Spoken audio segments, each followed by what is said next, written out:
Hello guys, welcome to Lab 5/6. Here's the ESP32, here's the MPU 6050.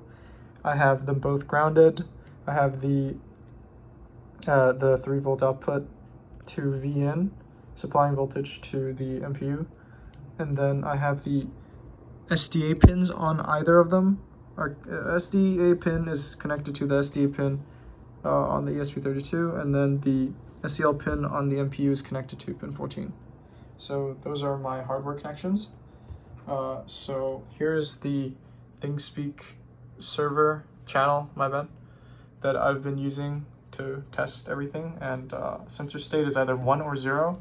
1 for activate and 0 for deactivate.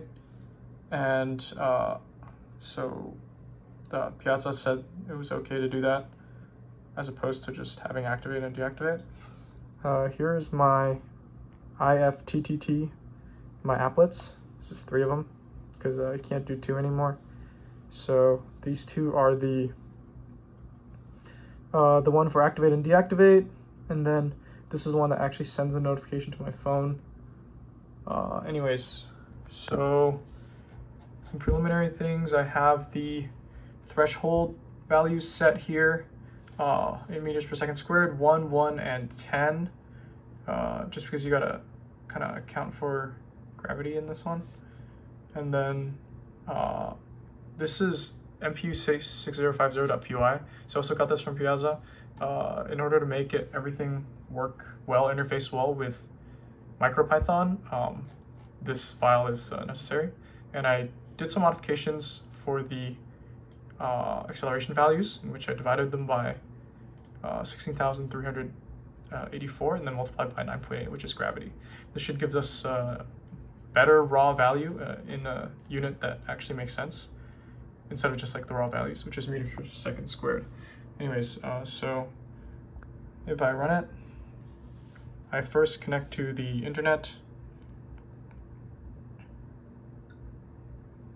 and then basically I initialize the MPU 6050 and then I calibrate it, and then it'll give us a message after it's done calibrating. Basically, you can specify the calibration samples. I set it to 100, and it just gets a average of those as sort of an offset value to get rid of the noise at the start.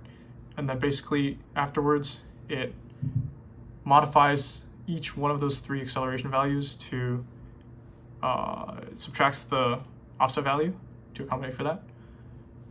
It also gives us the actual offsets in this particular case. It's just sort of for my own reference, but it's going to be there. And now I'm going to whip out Google Home here. So, hey Google, activate motion sensor activate. Sure, activating the motion sensor activate. Okay, so here's that green NeoPixel light. There's no red LED because it's not in motion right now. And we have another point on our ThingSpeak data. So it's on right now, it's working. I'm gonna shake it around a little bit. And then it should, yeah, so motion detected, and should give us that notification soon.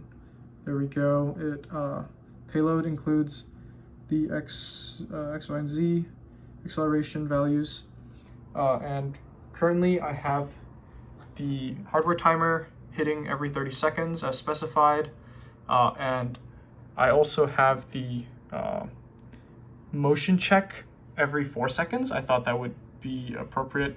I tried 2, it seemed to do it a little too often. Overloads my phone. And as you can see, we're back to normal here. No notification. And then I can tell it to, hey Google, activate motions. Hey Google, activate motion sensor deactivate. All right, activating the motion sensor deactivate. Okay, so once again, since it pulls every 30 seconds, may take some time for it to actually register that it's off, but you can see the point has already populated. Sensor state is 0, which means it's deactivated. We go back here, NeoPixel LED is off. Nothing's getting printed, nothing's going on. I'm gonna shake it around a bit.